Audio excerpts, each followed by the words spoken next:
حضرت ابو بکر صدیق. میں نے کہا یہ محبت کی جنگ ہوتی ہے نا. حضرت علی کے ایک بھائی تھے جناب عقیل.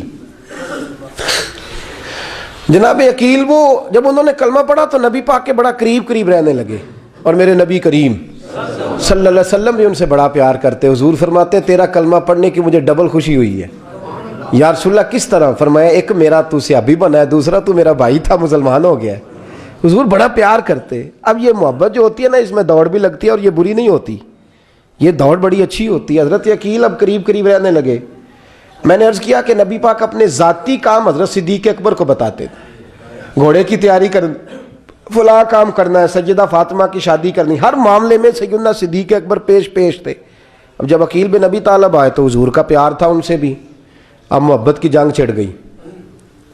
اب جناب عقیل کہتے ہیں میں کہنے لگا یار یہ کہیں پیچھے ہوتا ہی نہیں, ہر معاملے میں اسے پیچھے بٹھاؤ بھی تو آگے آ جاتا ہے, اس نے کیا کمال کر دیا ہے.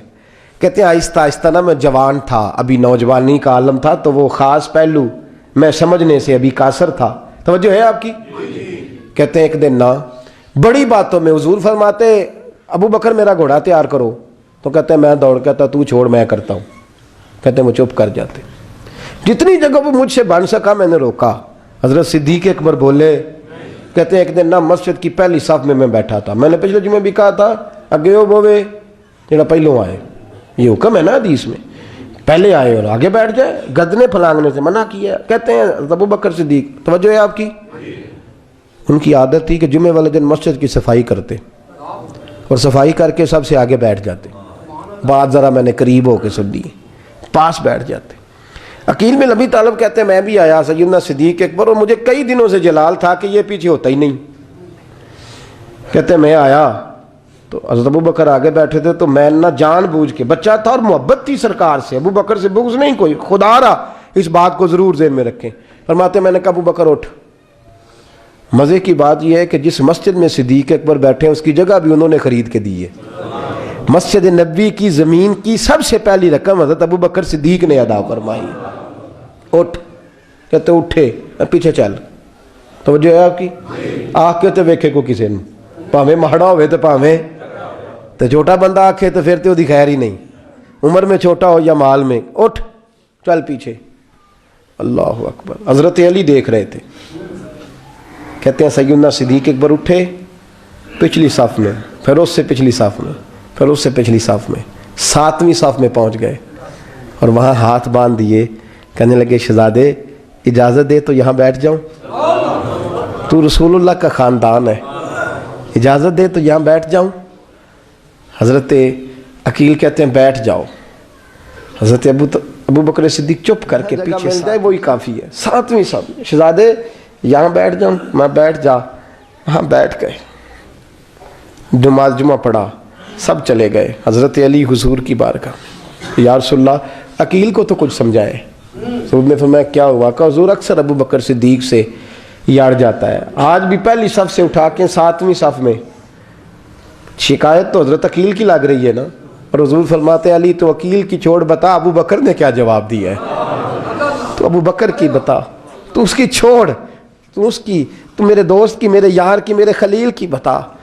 تو حضرت علی رو پڑے, کہنے لگے محبوبہ ابو بکر جیسا درد کہاں سے ڈھونڈ کے لائے. تو چپ کر کے 7ویں صف میں گیا, اور اس نے کہا تو خون رسول ہے, تیری نسل پاک میں ہے بچہ بچہ نور, تو ہے نے نور تیرا سب گھران. چپ کر کے بیٹھ گیا.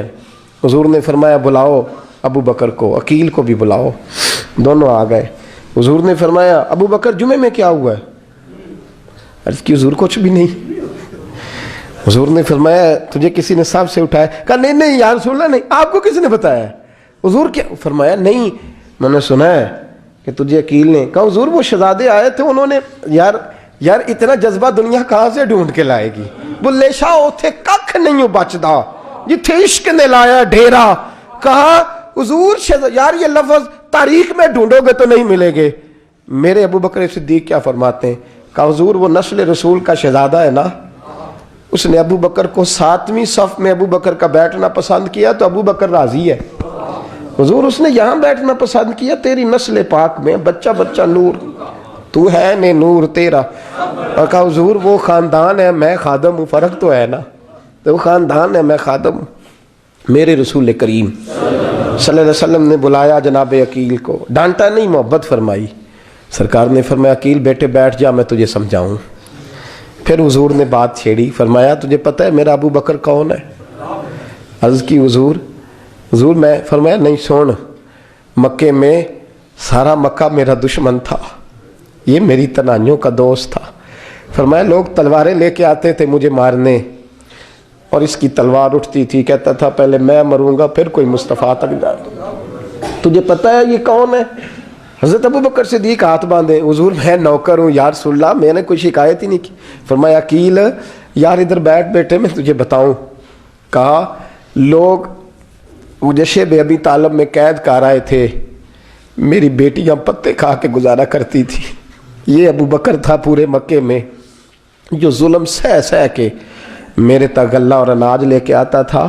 فرمایا عقیل ادھر آ، میں تجھے بتاؤں، تیرا خاندان تیرا قبیلہ سوائے مولا علی شیر خدا کے، فرمایا وہ سب لوگ میرے ساتھ پیار کرتے تھے، ہمارے اوپر انہوں نے مکے کی زمین تنگ کر دی۔ فرمایا میں مکے سے نکلا تھا، ابو بکر کی بیٹی غار ثور میں کھانا پکا کے لاتی تھی، اس کا بچہ بکریوں کا دودھ لے کے آتا تھا۔ فرمایا یہ جان پہ کھیل کے میری نگرانی کرتا تھا۔ فرمایا تجھے پتہ ہے جس جگہ تو بیٹھا ہوا ہے نا، یہ مسجد کی زمین بھی ابو بکر صدیق نے خرید کے دی۔ حضرت سیدنا عقیل یا رسول اللہ غلطی، حضرت ابو بکر کہتے ہیں حضور واللہ و رسول و منو، میرے اوپر اللہ رسول کے احسان ہے۔ آخری لفظ میرے حبیب نے کہے، حضور نے فرمایا عقیل میرے پاس جس کے بھی پیسے آتے ہیں میں بیگانے سمجھ کے خرچ کرتا ہوں، میں کہتا ہوں فلانے کے ہیں، وہ پوچھے گا کہاں لگے، لیکن ابو بکر کے پیسے آتے ہیں تو میں اپنے سمجھ کے خرچ کرتا ہوں۔ اور میرے رسول کریم صلی اللہ علیہ وسلم نے فرمایا میرے ساتھ جس نے نیکی کی میں نے بدلہ چکا دیا ہے، ابو بکر کا میں نے بدلہ دیا ہی نہیں۔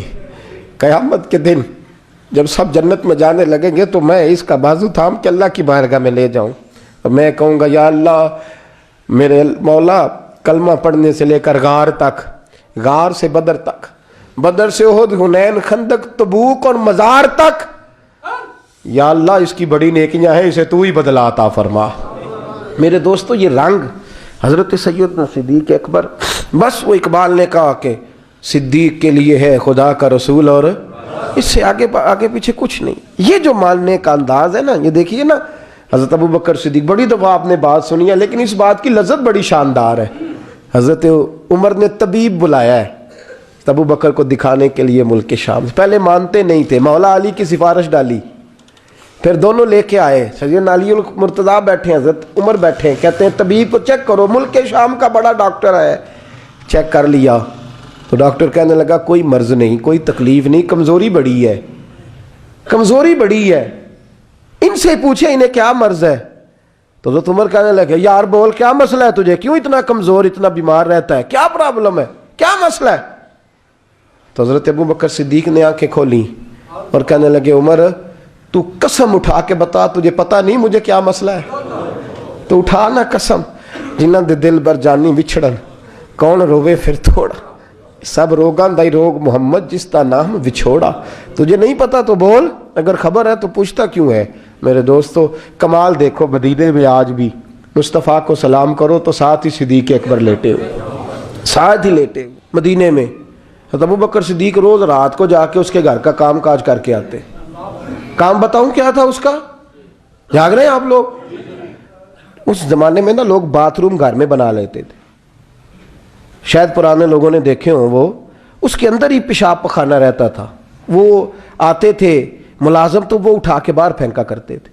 وہ بی بی گھر کے اندر پیشاب کرتی، نابینا ہے، وارث کوئی نہیں، ابو بکر صدیق آتے، امیر آدمی اور اس کا وہ پخانہ پیشاب اٹھا کے باہر پھینک کے آتے، پھر اس کے گھڑے میں پانی بھر کے لاتے، پھر اس کے گھر میں جھاڑو دیتے، پھر اس بوڑھی عورت کو کھانا کھلاتے، پھر اس کو خرچہ دیتے، پھر اس کو کہتے کہ فلاں آدمی کی تیرے پڑوسی کی میں نے ڈیوٹی لگا دی ہے، ضرورت ہو تو اس کو کہہ دینا۔ بڑے زمانہ خدمت کی۔ ایک دن حضرت عمر فاروق اس بی بی کے دروازے پہ چلے گئے، دستک دی، اس نے کہا کون ہے دروازے؟ کہا میں عمر فاروق ہوں، عمر بن خطاب ہوں، پتہ چلا ہے آپ لوارث ہیں، میرا دل کرتا ہے میں آپ کے گھر کا کام کاج کر دیا کروں۔ تو تو بی بی کہنے لگی نہیں، ایک بندہ آتا ہے کئی سالوں سے وہ کر رہا ہے مجھے وہی ٹھیک ہے، ایک آتا ہے بڑے سالوں سے کام کرتا ہے وہی ٹھیک ہے۔ تو حضرت عمر کہنے لگے میں نے بھی کام ہی کرنا ہے، کچھ اس سے کرا لے، کچھ مجھے موقع دے دے نیکی کا۔ کہنے لگی نہیں وہی ٹھیک ہے۔ تو فرمانے لگے میرے اندر کیا نقص نظر آیا ہے، اماں جی مجھے بھی ٹائم دیں۔ تو بی بی کہنے لگی نہیں وہی صحیح ہے۔ حضرت عمر جذباتی آدمی تھے، جلالی آدمی تھے، کہنے لگے میں نے کہا نہیں مجھے بتاؤ میں کیوں نہیں کر سکتا۔ تو بوڑھی اماں کہنے لگی تجھ میں اور اس میں فرق ہی بڑا ہے۔ کہا وہ کیوں؟ کہنے لگے اتنے سال ہو گئے اسے آتے ہوئے، اتنے سال، تو پہلے دن آیا ہے اور آتے کہہ رہا ہے میں عمر بن خطاب ہوں، اپنا نام بتا رہا ہے، سالوں ہو گئے میں روز پوچھتی ہوں تیرا نام کیا ہے، وہ بتاتا ہی نہیں۔ وہ کہتا ہے اماں میں کام صحیح کرتا ہوں تو نام کو چھوڑو، نام بتا کے کیا کرنا ہے۔ فرمایا یہ تھوڑا فرق ہے، اس نے اتنے سالوں میں نام نہیں بتایا اور تو پہلے دن ہی آگے کہہ رہا عمر بن خطاب ہوں، تو ابا جی کا بھی نام بتا رہا ہے، میں نے نہیں کام کرانا، مجھے وہی صحیح ہے۔ نام نہیں بتاتا، نوکری پوری کر جاتا ہے۔ حضرت سیدنا عمر فاروق فرماتے ہیں میں تہجد کے وقت جھاڑیوں میں چھپ کے بیٹھ گیا، کہتے مسجد نبی سے وہ شخص نکلا، چہرے پہ نقاب، پیروں سے ننگا، اور میں نے اس شخص کو خرامہ خرامہ اس بوڑھی عورت کے گھر کے قریب جاتے دیکھا، تو پیچھے سے جا کے میں نے کہا او مسافر چہرہ تو دکھا۔ تو کہتے ہیں چہرہ اٹھایا تو ابو بکر صدیق تھے، صدیق اکبر تھے۔ حضرت عمر فاروق فرماتے ہیں میں نے کہا تو جوتی کو اتار کے آتا ہے؟ تو کہنے لگے جوتی سے جب چلتا ہوں تو پیروں میں آواز پیدا ہوتی ہے جوتے کی وجہ سے، پڑوسیوں کو تکلیف دینے کا مقصد تو کوئی نہیں نا۔ اور فرمایا جب جوتوں سے آواز پیدا ہوگی تو گلی محلے والے پوچھیں گے ابو بکر کدھر جا رہا ہے، تو میں نیکی کسی کو بتانا نہیں چاہتا۔ تو فرمایا ابو بکر کب سے آ رہے ہو؟ فرمایا چھوڑ عمر، بس دعا کر رب میرا آنا قبول فرما لے، تو دعا کر سرکار کی بارگاہ میں حاضری صحیح لگتا ہے، چھوڑ میں کب سے آ رہا ہوں، کس وقت سے آ رہا ہوں، اس مسئلے کو چھوڑ، تو یہ دیکھ پانی پر نسویلیاں رنگا رنگ کڑے پریا اس دا جانیے جس دا توڑ چڑھے۔ یہ بات آپ نے درجنوں بار سنی ہے، لیکن اس پر غور تو کرو میرے دوستو کہ حضرت عمر فاروق فرماتے ہیں جن دنوں تبوک کے لیے میرے نبی نے اعلان فرمایا میرے حالات اچھے تھے، ابو بکر کے اچھے نہیں تھے، مالی حالات کمزور تھے، کچھ مسائل تھے، میرے اچھے تھے۔ میری سرکار نے اعلان فرمایا کہ پیسے دو، فرماتے ہیں چونکہ میرے حالات بھی اچھے تھے تو میں نے کہا اس دفعہ پہلا نمبر میرا ہی ہوگا۔ فرماتے ہیں آدھا مال گھر کا، یہ بھی بڑی دلیری ہے۔ کتنا؟ بولیے اتنے تو اسی ابے نو نہیں دس دے ساڑھے کو پیسے کنے نے، کہتے ابا جی مانگنا لین، والد صاحب کو نہیں بتاتے، ہماری جیب بکھری ہوتی ہے، ایسے ہی نانا کو مانگی نانا لے۔ آدھا مال حضرت عمر فاروق فرماتے ہیں آدھا مال میں نے بانٹ کے حضور کی بارگاہ میں، اور ساتھ میرا ارادہ ہے کہ ابو بکر آج میں نہیں تجھے آگے گزرنے دیتا۔ فرماتے ہیں مال پیش کیا، تھوڑی دیر گزری تو ابو بکر بھی آ گئے، اور منظر کیا ہے؟ کہتے ہیں انہوں نے قمیض پہنی ہوئی ہے بوریے کی، سر پہ ٹوپی کوئی نہیں، پیروں میں جوتا کوئی نہیں، سر میں ٹوپی کوئی نہیں، پیروں میں جوتا کوئی نہیں۔ کہتے ہیں ابو بکر صدیق آئے، سب کا مال آیا، مصطفیٰ کی بھی اتنی توجہ نہیں تھی، پر جب ابو بکر آئے تو میں نے مصطفیٰ کریم کے انداز بھی بدلے ہوئے دیکھے، اس شخص کے آنے پر بدلے ہوئے دیکھے۔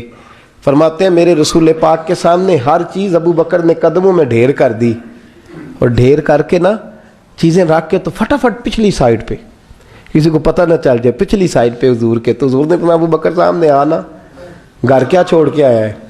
فرمایا ہر چیز، پیچھے بیٹھ گئے۔ تو محبوب نے بازو تھام کے آگے کیا، فرمایا کیا چھوڑ کے آیا گھر؟ یہ اس بات پہ بات آپ نے پہلے بھی سنی ہے، لیکن ان لفظوں پہ غور کرو۔ ابو بکر نے یہ نہیں کہا حضور کچھ بھی نہیں میں سارا کچھ لے، یہ لفظ کہا ہی نہیں۔ اللہ کرے ہمیں اس عقیدے کو سمجھیں، اس نظریے کو۔ یہ ترمذی اور مشکات دونوں میں یہ لفظ موجود ہے۔ یہ نہیں کہا حضور کچھ بھی نہیں سارا کچھ لے آیا ہوں، یہ نہیں فرمایا۔ حضور نے فرمایا ابو بکر کیا چھوڑ کے آئے ہو گھر؟ توجہ ہے آپ کی؟ لفظ دیکھیں، کہا ما ابقیت اللہ و رسولہ، یا رسول اللہ گھر میں خدا کو بھی چھوڑ آیا ہوں، محمد مصطفیٰ کو بھی چھوڑ آیا ہوں۔